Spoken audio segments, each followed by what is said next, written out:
Welcome to the Mera Vote News Analysis. Trilateral fight in West Bengal polls. Problem with the left. In the upcoming Bengal election, the fight would be between the ruling Trinamool Congress, the left, and the nationally prevalent and dominant party BJP. But in the larger dominant fight between the TMC and BJP, the left parties are in a complicated situation.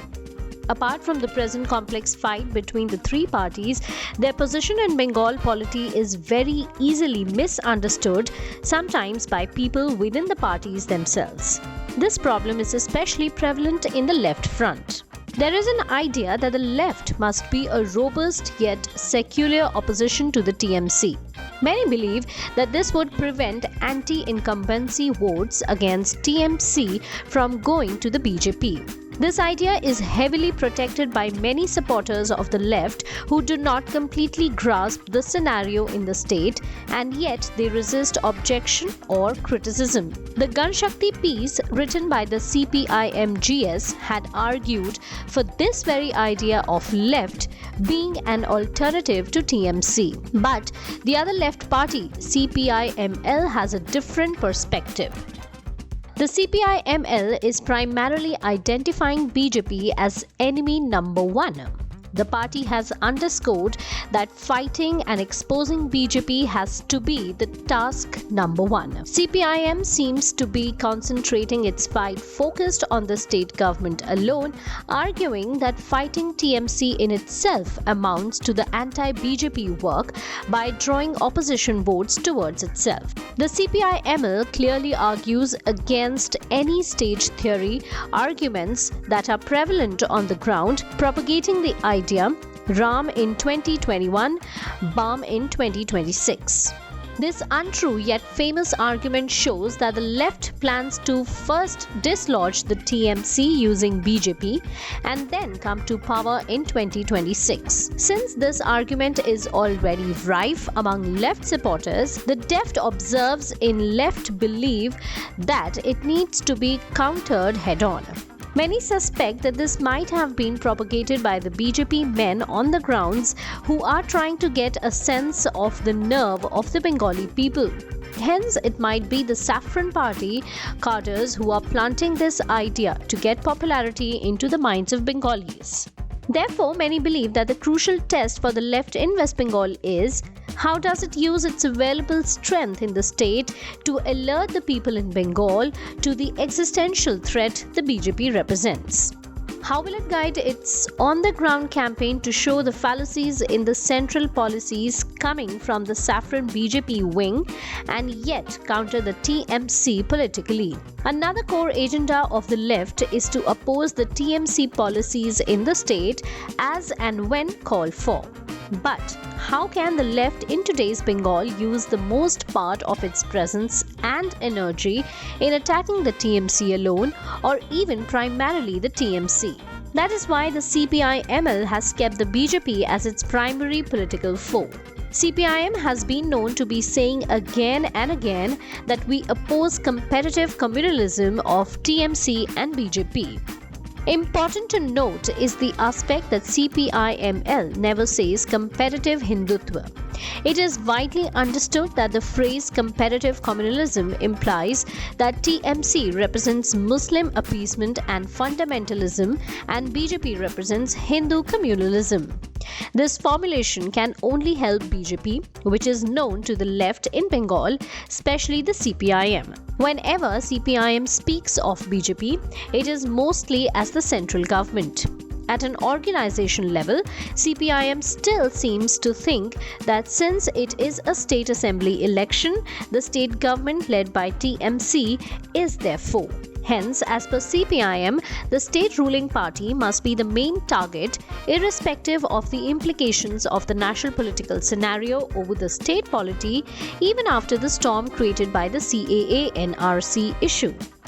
This may have made sense till 2014 when the BJP was gearing up to make entry into the central government. After the 2014 national polls, it would be undeniably foolish to be in denial about the organic growth of BJP in Bengal itself.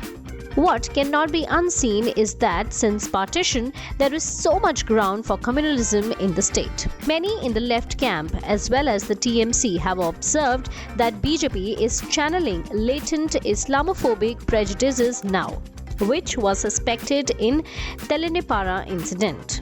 But the problem with CPIM is that it is doing little to counter it or nothing to acknowledge this, let alone alert people about it and resist it. CPIM generally tends to draw a false equivalence between Modi and Mamta. What effect does their Modi Bhai Didi Bhai equivalence have on the ground? It is nil in terms of political capital for the upcoming election. It is in fact a non-existential equivalence which can help only the BJP. Objectively and practically, today TMC is in a position of opposing BJP. One can always find historical commonality between them, but the same applies even to the Indian National Congress. The CPIM generally sees the CPIM Congress combined as a given fact of Bengal polity, given its historical precedence at national level prior to 2008 nuclear deal.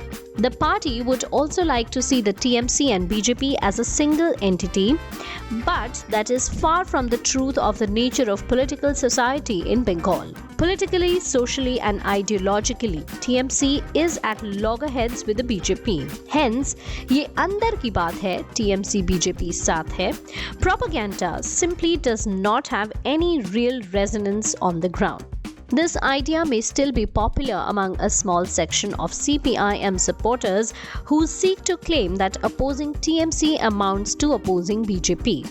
If the left wishes to emerge as a strong third pole in Bengal politics, it cannot continue to pretend that TMC and BJP are one and the same and that opposing TMC with all might is enough.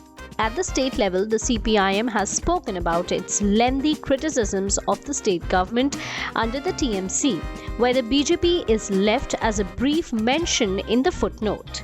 This shows that the CPIM is still far detached from the political reality, which betrays its ignorance of post-2014 politics in India and Bengal. There are three main problems faced by CPIM in the triangular fight between TMC, BJP and left in the upcoming West Bengal polls. The first is that CPIM, except for blaming the TMC, is doing practically nothing. Second, it is taking no concrete steps to counter the anti-incumbency it had earned during the Singur-Nandigram issue. And third, it is falling in the trap of identifying the TMC and BJP as a common enemy. While the TMC-led government is taking steps in terms of outreach programs, the BJP is trying to get hold over the cyber space in Bengal by deploying a new IT chief, Amit Malviya, and playing cards related to illegal immigrants. The CPIM and the Left Front on a larger scale have not taken any concrete steps to counter the emerging political capital of BJP in Bengal. That's it for today. Keep watching the space for more news analysis reports.